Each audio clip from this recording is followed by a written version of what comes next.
the session today as well. Anyone else can view this perhaps going forward.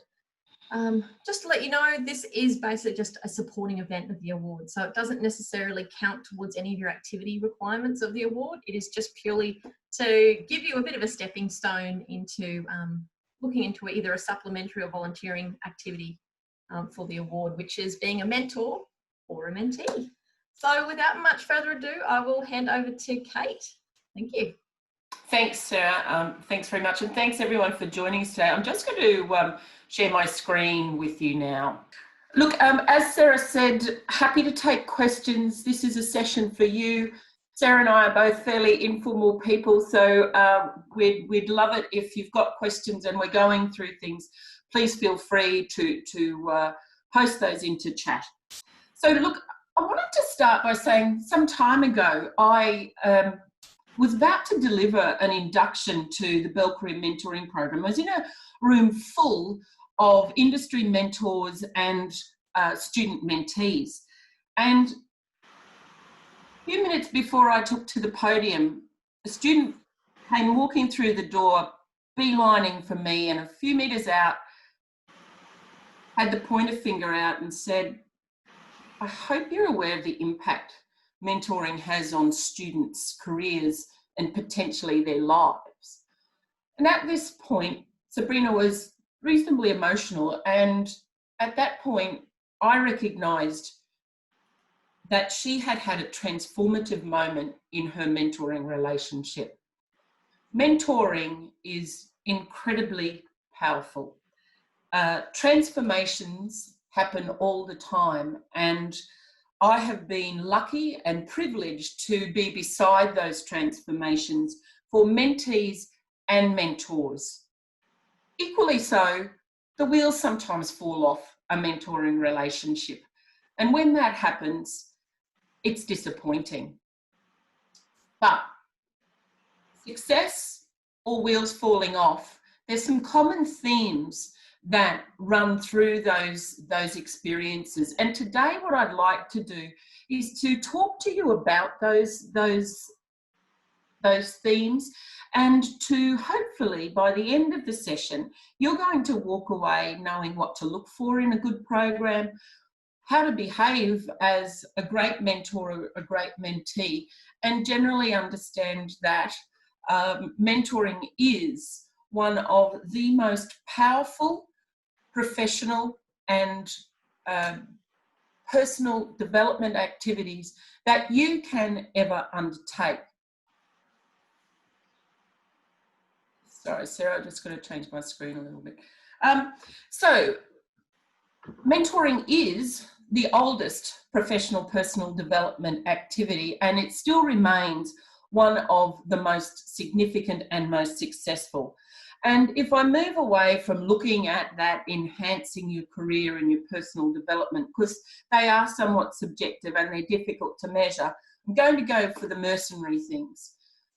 On average, people who are part of a mentoring program in their professional lives have high rates of promotion, and accordingly, and I think it makes sense, is that they also have higher rates of remuneration. I'd like you to make sure today that one of the things you take away is that mentoring is not just for now. It's not something to do as you're moving into that graduate recruitment space. It is a valuable tool in your life going forward. And the evidence that I'd like to share with you about that is a study from the US. Now, I'm sorry I couldn't get Australian data, but what I wanted to share with you here is that mentoring is a valuable tool throughout your career progression. And in this study, it looked at CEOs of the 25 top US companies, the C-suite, the CEOs, the CFOs, the COOs, really successful senior people in business. And 85% of those people still have mentors. They have had mentors throughout their careers. And you can see on the screen that so much of what those mentoring relationships do is enhance the mentee's performance and their capacity to deliver in their job. So what are we going to do today? I'm going to talk about types of mentoring, what mentoring is, the benefits of mentoring, and then we're going to look reasonably closely at the roles of mentees and mentors. But before we do that, I'd like to ask Sarah to share with you the poll that we've put together. We're really interested in understanding what your experience of mentoring has been. And while Sarah's pulling that poll up, I'm going to just share a few housekeeping rules with you. Obviously, everybody's on mute and that's appreciated. If you've got VPN running in the back, please turn it off. That interferes with our ability to run the session. And also, if you can turn your video off, and you've all done that. So we've got 7 of 9 people have responded.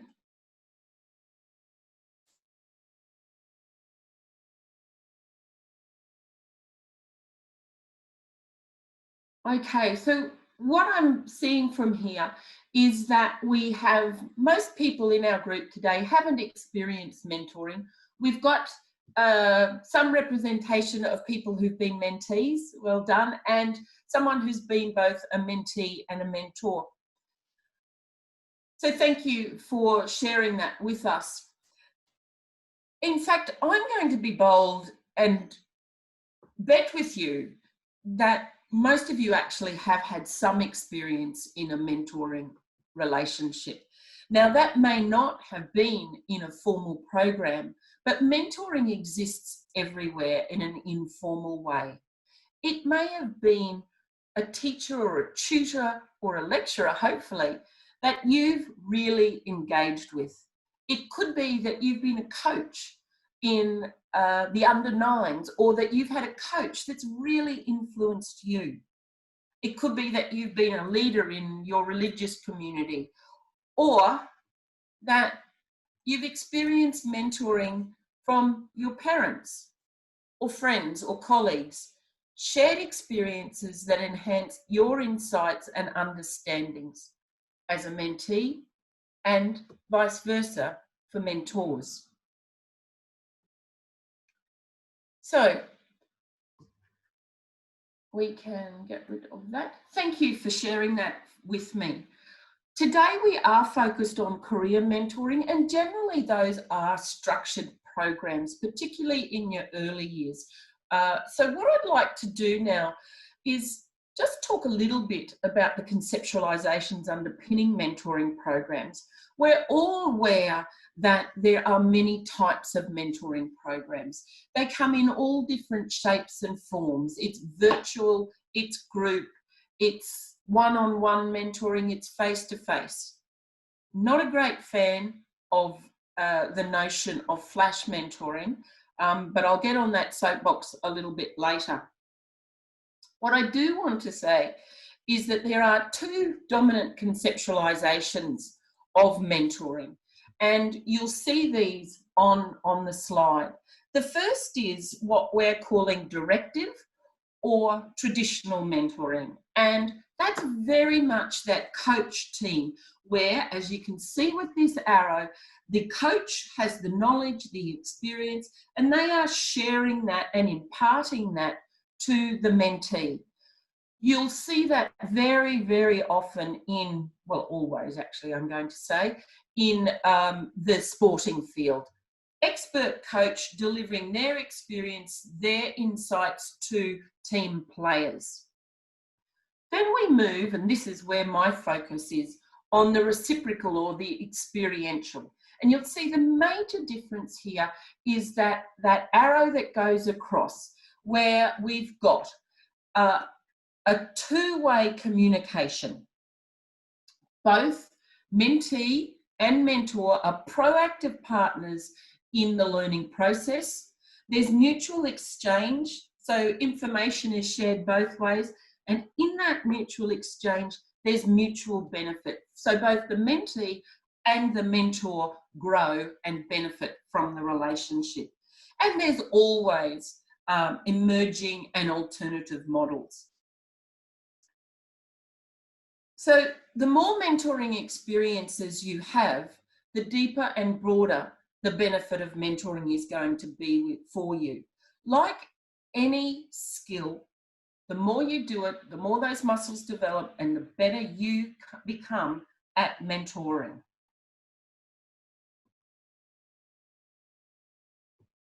So if you haven't picked up already, mentoring is a relationship between a mentor and a mentee. Now that may be group mentoring where you've got several mentees and one mentor, or the reverse of that.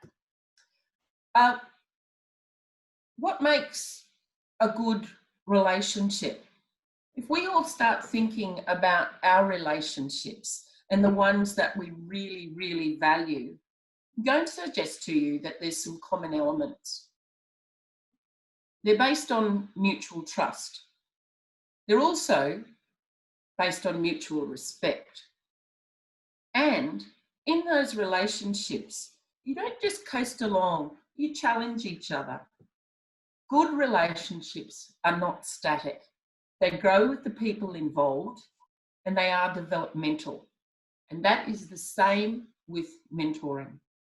So mentoring is a relationship and that's what you're looking for. Mentoring, when it's done well, is not transactional. And this is where I get on my soapbox about flash mentoring, which is also very trendy at the moment.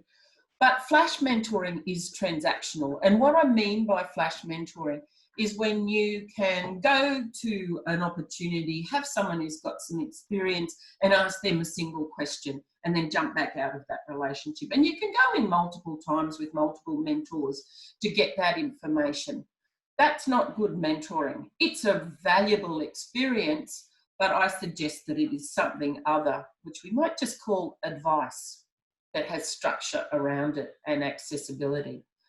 Good mentoring is developmental.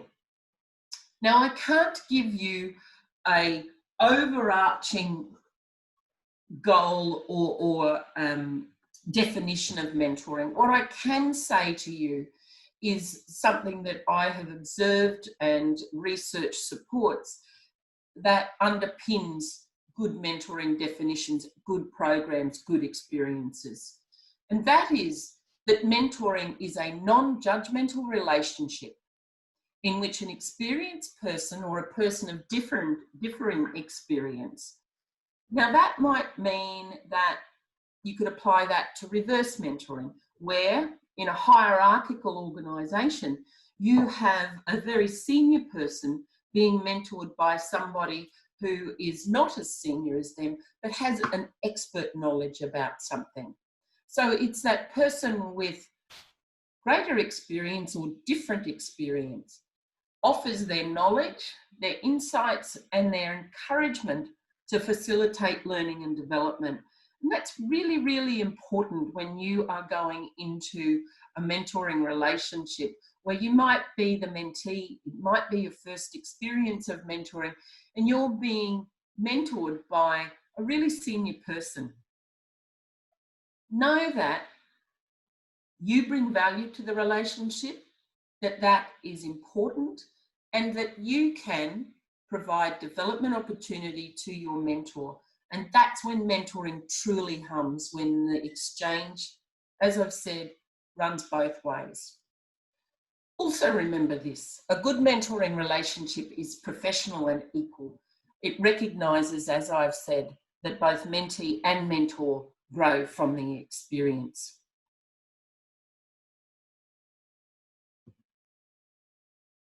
I'd like to talk now, because we are talking about a relationship, about some work that's been done in the phases of mentoring. This 4 phases of mentoring comes from a bit of a mentoring guru called Cram, and it's from a 1985 study. Cram has been quite influential in research attached to mentoring. On the left-hand side, you'll see the phases and times and frames, starting with initiation, that beginning, cultivation, separation and redefinition. Because we're not looking at mentoring from a research perspective, I've put 3 sections in there that are called starting, growing and review. And this comes from the work of Wolf. And I think it's probably much more digestible and understandable for us to talk about today. But there is that correlation, and it's important that you see sort of these 4 phases. So let's talk about what's involved. Initiation in mentoring. This is going to be where you start the relationship. And it's important, it's challenging, and it's going to set up your success for the future. What's involved here? Well, you've got to make your initial contact. You're going to get to know each other in this part of the relationship, and you're going to be building rapport. Know that at this stage, and this gets back to my earlier comment about when the wheels fall off, I am confident that you will know after 2 or 3 meetings whether you are willing and whether your mentor is willing to put the time and effort that's required into the mentoring program at this stage. And in doing that review in this initiation stage, never shy away from deciding at that review whether you should proceed. Is it worth the investment of your time and effort? And I'll use my own experience here to share with you. I had spent weeks building my courage up to invite someone to mentor me. I'd made the connection. They had enthusiastically said, yes, I'm happy to do that. And that takes me off a little bit of a divergent topic here. We're all flattered when somebody thinks that what we know or who we are or how we are is something that they would like to be part of. Never, ever be shy to ask someone to be your mentor. The worst that they can do, and we've heard this in the sales environment as well, is to say no. But I would guarantee to you that most people, if you flattered them by asking them to be a mentor, will say yes. So in my experience, it was obvious that what I thought this person could bring was never going to happen. And so we closed the mentoring relationship down, and we remained colleagues to this day with a good and solid relationship. So don't be afraid to say, I don't think this is worth my investment. I want to spend my time being rewarded to be developing, and I'm going to look for another mentor. In this stage, when you decide to go ahead, this is critical for success in any mentoring, whether it's a formal program or an informal relationship that you are engaged in. You set your goals and roles at this stage. And I'll talk a little bit more about what that looks like in terms of mentees and mentors. But this is really, really important to identify what it is that you, as a mentee, want to get out of this experience. And is the mentor capable of delivering those things to you? They have to assess what their capacity and capability is at this stage. What are the roles you're going to take? Is it going to be a formal thing? Is it going to be informal? Are you going to be the person who sends the calendar invites, setting the agenda? All of those sorts of things. It's the housekeeping of mentoring, and it sets a really firm base for you. It's really important also here to set a time frame. In a formal program, you'll have that set out for you. In informal programs, you don't. And I can guarantee that more gets done when you set a time frame. When you go to that cultivation stage, that growing phase, you're going to be feeling a little bit more comfortable with your mentor or your mentee.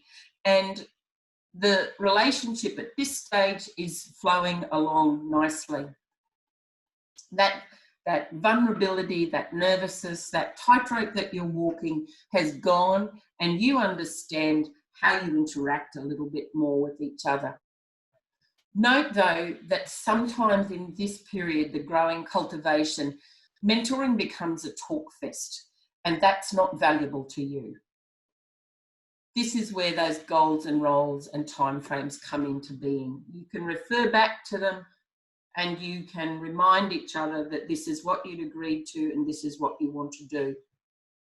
In this stage, you come to meetings and you need to be really prepared for these as mentor or mentee. It's insulting and it wastes everybody's time if you come to a meeting when you haven't done what you were required to do. You lose time, you lose momentum, you lose enthusiasm. So make sure that you are organised. Make sure also that you're sharing your insights with your mentor, that you understand that if we're looking at you as a mentee with a mentor, that you are studying at a world-class environment, that you are exposed to new ideas, new reading, new journal articles all the time, and that you bring new perspectives. So often I hear from mentors that what they love about mentoring people is that they get a fresh look at something. It's a new set of eyes. There's new ideas coming in. So remember, again, you bring value as well. At this stage, and as you're coming towards the end of the growing phase, so that means that the program is coming to an end shortly, it's important to make a quick check, a review of what you've been doing together and ascertain whether you are achieving what you wanted to achieve. And if you're not, develop an action plan to get there so that when you are in the next phase, the separation review, you can turn around and you can say, yes, I achieved what I wanted to. This has been valuable. So that separation phase, as again, when it's a formal program, it's pretty obvious when it is, but not so much in an informal program. So quite often, as I've said, when you want to make sure that you're getting the gold out of mentoring, make sure that you set this separation, that you do the review.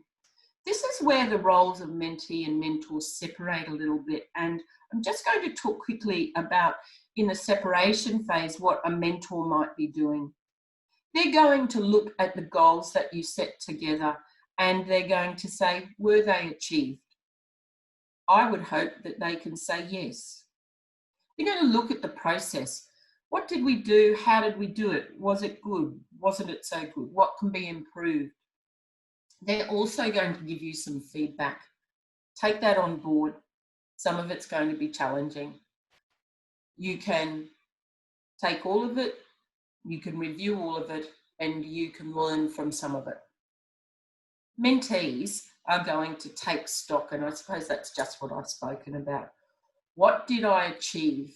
And you're going to need to reflect on it. And as all of you are doing the Employability Award, I'm sure that you're very cognizant of the power of reflective practice in your career and your employability skill development. Also, you're going to receive feedback. Acknowledge this, question it, make sure you understand it. You're also going to be able to provide feedback to the mentor, because a good mentor will seek your feedback. They'll want to improve and they'll want to understand what they can do for the next person that they engage with, improving their communication, their leadership, all those type of things. For mentees, make sure at this closing stage that you say thank you.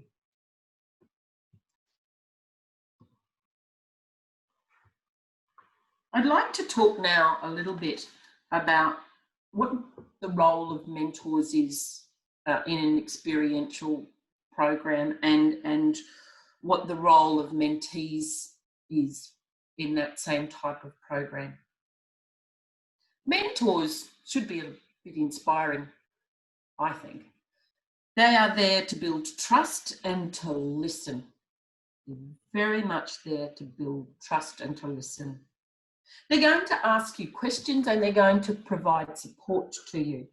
They are going to challenge you. If your mentor is not challenging you and making you feel a little bit uncomfortable on a regular basis, they're not doing justice to you and the mentoring time that you spend together. They're going to be a critical friend for you as well. And this is a really special moment. We often have people who give us critique, but we very rarely get someone who's experienced in where we want to go or what we want to be or how we would like to develop, who's particularly focused on us and wants us to thrive. Otherwise, they wouldn't be mentoring you. So they're going to be a great critical friend, and don't hesitate to ask them to be that. And they're going to help you to connect with resources and others. They're going to open a network for you. Don't make the mistake of thinking that a network means that they are going to get you a job. Ideally, and this doesn't happen very often at all, we'd hope that a mentor will take you on as in a sponsorship relationship. What do I mean by that? Well, sponsorship is about when a mentor sees you as a valuable part of an extension of their brand. They have seen such merit and worth and value in you and your efforts and the way you conduct yourself that they will introduce you to their network. And they introduce you as an extension of themselves, as a recommendation. That's wonderful. It doesn't happen a lot, but you go into it hoping aiming for sponsorship. Equally important to this, what mentors don't do. Mentors should not fall into giving you advice. We all yawn when you get too much of it, and I'm very guilty of it as a parent. This is what you should do, blah, blah, blah. That's not what mentors should do. They should be there to listen and to guide. Mentors also don't know everything. No matter how experienced they are, they do not know everything. They're also not there to tell you what to do. They are there ideally to guide you through that process, to support you, to challenge you, to get you going down a path, to assist you to make those important decisions. They're not there to solve your problems. And in that same vein, they are not counsellors either. Mentoring is a funny relationship sometimes, particularly in the early phases where you've got to share a little bit of the personal to get to the development of the relationship. But if you're finding in your mentoring sessions that you are dwelling on the personal too much, it might be a real sign that you would benefit from a professional counsellor and a conversation with them. If you're participating in a formal program at UQ, all of our coordinators can put you in touch with people who are trained professional counsellors. And that's really valuable. It's done within integrity and it is done privately. So never hesitate if you're feeling a bit rocky to make that connection with a professional counsellor. And as I've already touched on, your mentor's not a recruitment agent. Don't ask them for a job. I'd like to talk now a little bit about what mentees do. And if you haven't picked up on these things already, it's worth making sure you do now. As a mentee, your role is to be proactive and to drive that relationship appropriately. Now, in an environment where you've got a really senior person and you're just thinking, I'm only a student, what do I know? You know a lot.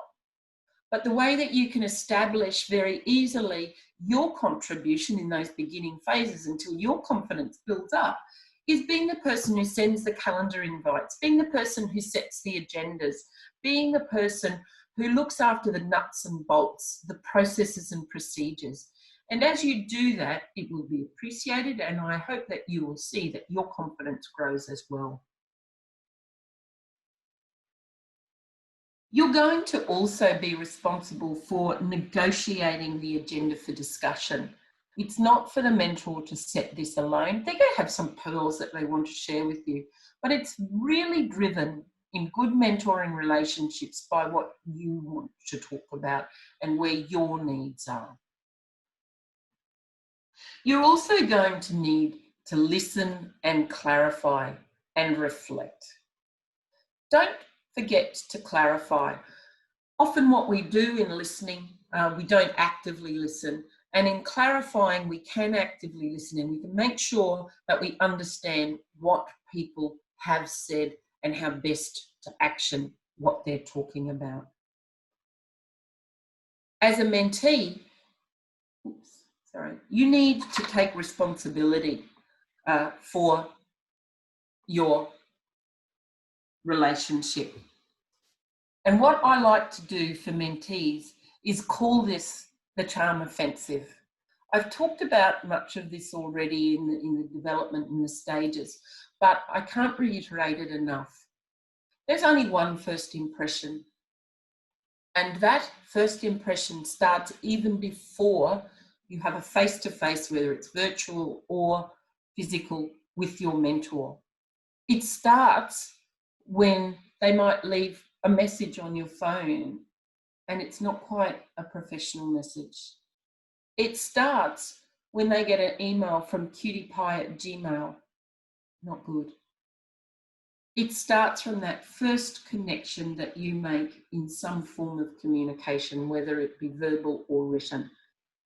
In mentoring, in career mentoring in particular, err on the side of formality until you have met with your mentor. And I don't mean vigorously formal, but I do mean to be a little bit more conservative than you probably normally would. As you're looking at this graduate market that you're going to be moving into soon, you're going to have to start looking after your brand, and all those things I've just mentioned are part of that brand management.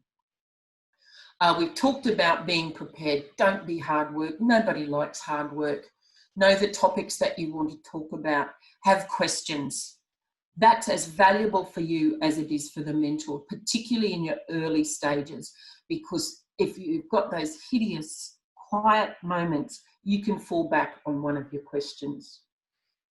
Make sure that you're prepared to share your story. Where do I want to be? What do I want to do? Where am I going? Who am I? And share that with your mentor. It's that little feeling of vulnerability. For those of you who know where you're going and running that path clearly, you're very lucky. For the majority of us, that's not the case. So for you, what I would suggest is that you look at talking about some of the things that are important, your ethics, your values. It might be that you feel incredibly passionate about working for an organisation who has good environmental policies, who's a responsible corporate citizen. It might be that you want to work in an entrepreneurial environment, or that you want to work in a SME. Those are all the things that you can share with your mentor if you don't have a really clear picture of where your track is leading. And those are all valuable insights for them to support and help you and develop you. Importantly, do your research before your first meeting, and do this as mentee or mentor. Try and find out about the person that you're meeting with. Who do they work for? What's their Facebook profile look like? What's their LinkedIn profile say about them? What sector are they in? And is there some really major stuff going on there? Has their organisation just done an amazing piece of work, or are they in all sorts of pain and trouble? Because those things lead you into some really good questions and answers. You get to follow somebody's experience and don't have to experience the pain of doing that yourself. It's incredibly valuable. So verge on that research. Stalk the person in the nicest possible way that you are going to be meeting with. Also, try and anticipate what your mentor's wanting you to do. And if you can anticipate it, enact it. Have a clear understanding of what you want to accomplish from your mentoring. Often we talk about our goals, but we often talk about them with mates or colleagues who we know really well, or our family members. And quite often our sentences end with someone going, oh yeah, I know what you mean. Mentoring's different to that. You're going to have to clearly articulate with this person who doesn't know a great deal about you what you mean. And that takes time, reflection and insight on your behalf, and it's going to be a really valuable exercise for you to do regardless of the mentoring activity. Again, we all thrive on being appreciated.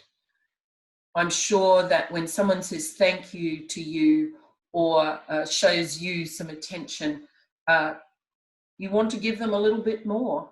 You want to share a little bit more. You run that extra mile for them. So show your appreciation regularly and sincerely.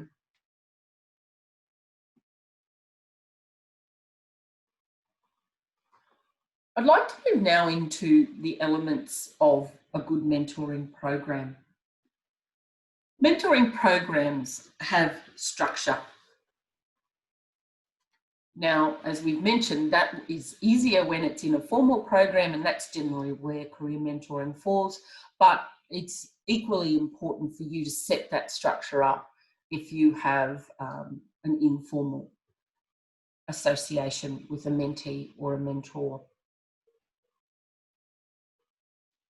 Successful mentoring programs also have a definition, and I hope that from the beginning of where we spoke about understanding whether the program, and you get this through the definition,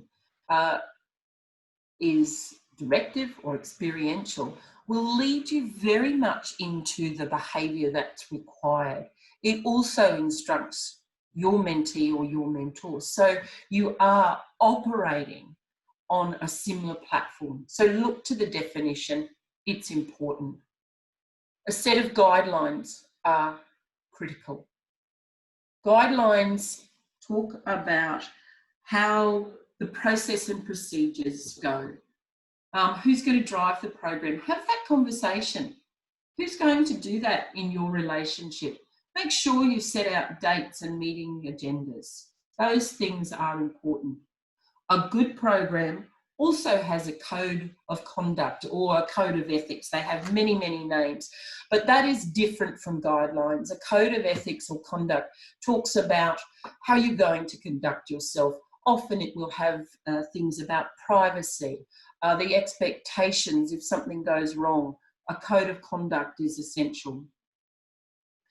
Supporting materials should also be available to participants, guides, handbooks, that type of thing.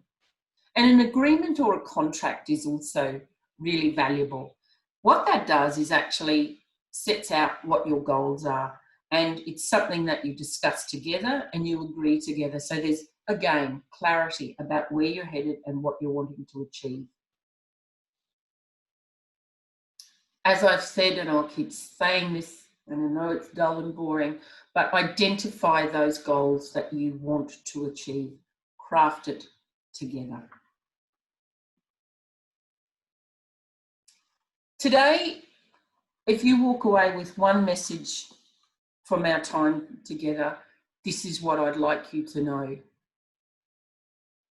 Transformation happens or the wheels fall off through commitment to the program, to the relationship, through your preparation to both those things, and to the way that you engage, your enthusiasm for the program. It is equally true for mentee and mentor. Commitment, preparation, enthusiasm. That's my message for you today. Excuse me, Margaret. Drink water.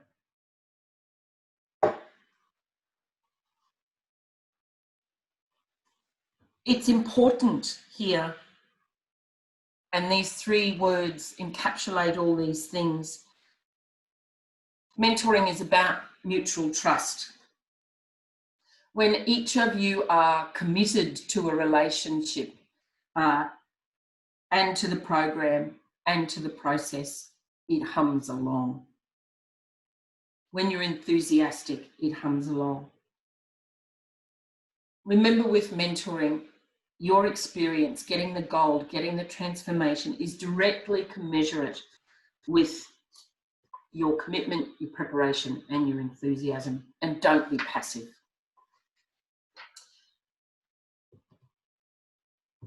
You are in an employability award program, so I am sure that you are completely au fait with what employability means. In the mentoring space, we are looking at that extracurricular space. It's an opportunity to unpack, to look at what you're experiencing, to see how you're developing. And in that, what you will be doing is reflecting. I know that we are often sick of the notion of reflection, but I cannot tell you how important it is in mentoring. If you don't reflect, you're not going to get the gold. And I'm also going to encourage you here, and I'd love it if you could make this one of your professional practices going forward. Keep a journal. We forget what the beginning, the middle, and the end of things were, and particularly as you're going into graduate recruitment, such competition, you're going to be able to use a journal where you've evidenced what it was you experienced, how it made you feel, what you learnt from it. You're going to be able to use that journal and what you've written and the journey that you've catalogued in there as responses to selection criteria and to behavioural interview questions. And you're going to be able to differentiate yourself in that market. We all know that graduate recruitment is tough, getting tougher, and the way that you stand out is by incremental differentiation. Use the mentoring experience to assist in that process. So, as we get to the end here, what are the messages that are important? Mentoring is a two-way street when it's absolutely wonderful. Be a proactive partner in the learning process. Have confidence, even if it's only superficial, that you are bringing value and merit.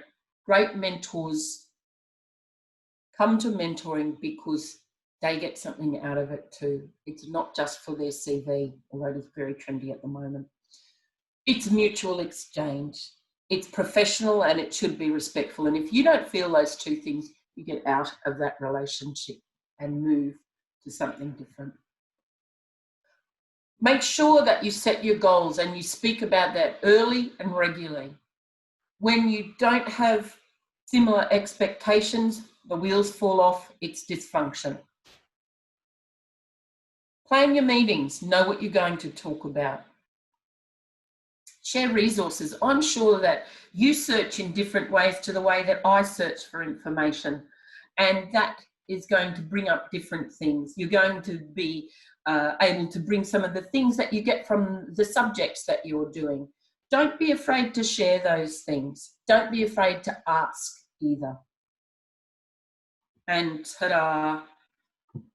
Make sure that you commit, that you're prepared, and that you have enthusiasm and you display that enthusiasm.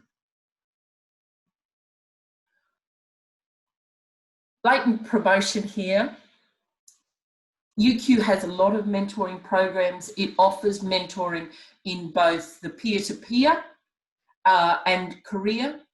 As you'll see here, mentoring, this page is available through the UQ mentoring. And down here, you'll see that the mentoring page is divided up into different areas: social and cultural, academic programs, diversity programs, and my favourite, career and industry. Most faculties now have career mentoring programs, and so hook up and into those things. What I'd love to do is to say to you, mentoring is worth its absolute weight in gold. It's rich, it's complex, it's dynamic. Make it part of your professional and personal development going forward.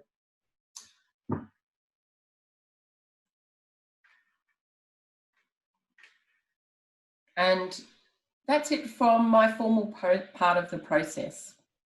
Wonderful. Thank you so much, Kate, and thanks to everyone for joining us today. Now, we have some time, actually, just for a few questions. If anyone does have any questions or needs some clarification, please just pop through on the chat there if you'd like to ask anything.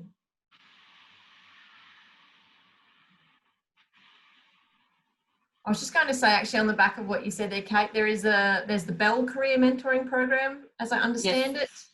If you are in Bell, you could take advantage of that. Again, that's one of those structured programs. It certainly is, and it's career focused. And I think there might even be the EAT. Yes, EAT has one. Has Faculty has a career mentoring program. Dentistry has. So there are some that reside in schools.